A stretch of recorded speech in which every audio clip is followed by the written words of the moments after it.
So here's a tweet from the editor of Mother Jones. So there was an article in the New York Times, and here's the article in the New York Times. Inside the article, it said the third-party candidates draw their strongest support from younger voters. 26% of voters ages 18 to 29 say they plan to vote for Mr. Johnson, and another 10% back Ms. Stein. A little more than 1 in 5 political independents say they will vote for one of the third-party candidates. And the editor of Mother Jones tweets out, "I have never hated millennials more." That's unbelievable. That is unbelievable. That you're angry at the future of the Democratic Party. Oh, the kids today, they get to vote? Unbelievable. What's wrong? I thought I was out of touch. Turns out the kids are nuts. So here's just some of the tweets I made. Hillary's outreach to young people needs a lot of work. Guessing this hurts your cause more than it helps. And when you do something like that to a tough-as-nails reporter from Mother Jones, what they do is this. That's right. They block you. Tough as nails. Doesn't even have a retort to me. Doesn't even have anything to say back to me. Doesn't even have a defense of that stupid tweet, that counterproductive, that thing that hurts America. You're wagging your finger at people. You know, the point of democracy is we get to have a choice.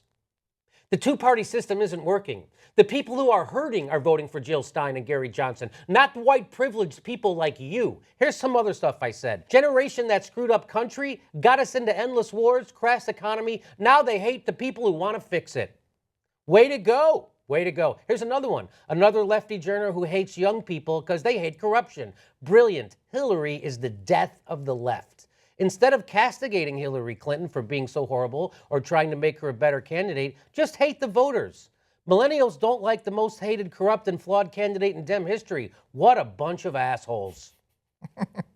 Hey, instead of trying to address their concerns and disgust with the system, just hate them and stay completely ignorant. Fail. That is the goddamn editor of Mother Jones.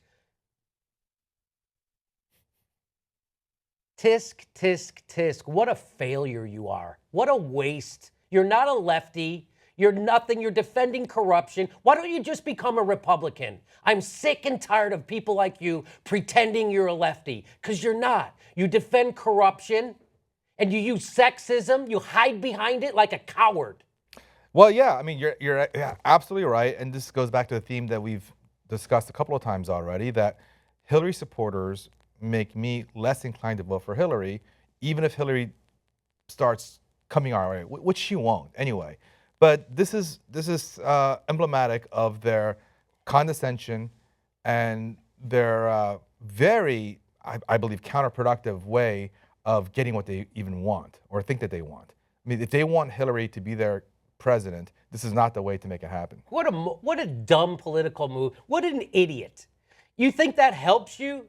What does that do? What a tantrum of a child that is. That's like a child being upset. So now I'm going to do something counterproductive that actually reveals I'm not a deep thinker, because you're not a deep thinker. I don't know how the hell you got that job, but this reveals you to be moronic. And by the way, let's go to the next tweet. This is the ultimate typo, which reveals how ridiculous she is. Please go to the tweet.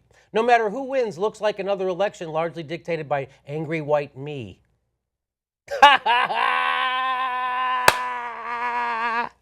So she tries to hide behind sexism. She tries to hide behind sexism like a coward. The coward that the left has become. Coward. And she screws it up. It's angry white me, you privileged, angry, white, rich person. Oh, I'm so upset. And you hide behind sexism. So Jimmy, again, I've said it a million times. Joan Walsh does it. This woman does it. You are a disgrace to feminism. Go ahead, Steve. You keep using the word coward, and you coward, and you couldn't have picked a better word, because that's exactly what it is. Because they're afraid to fight the power. They're afraid to fight anyone that's established and powerful. So who do they fight? They fight millennials. They fight millennials. They fight third-party voters. They fight people who are, trying to fight against the system, right? So they're cowards, because they should be joining this fight. Yes. You know? I mean, so she has a voice as, what is she, editor-in-chief? She's the editor of Mother, co-editor. She's a co-editor. All right, so she has power, she has a voice. A lot of power. Right? And what does she do? What does she do with it? What does she do with it? She is basically, I mean, Mother Jones is a very very progressive publication. They used to be. It's well, supposed to be, right? Supposed to be. And it's supposed to be on the left. And what Yeah. does she do? She fights the people who are to the left of her, not to the right of her. Yes, she's fighting the people who are trying to get corruption out of government. She's fighting for people who are pushing progressive ideals. She's supporting a candidate who's pro-TPP, against single payer, pro-fracking, a war frickin' monder who voted for the Iraq War. I remember when the Iraq War, being for the Iraq War, was a disqualifier. Now ignoring it is the progressive thing to do. Congratulations, you hypocrite coward.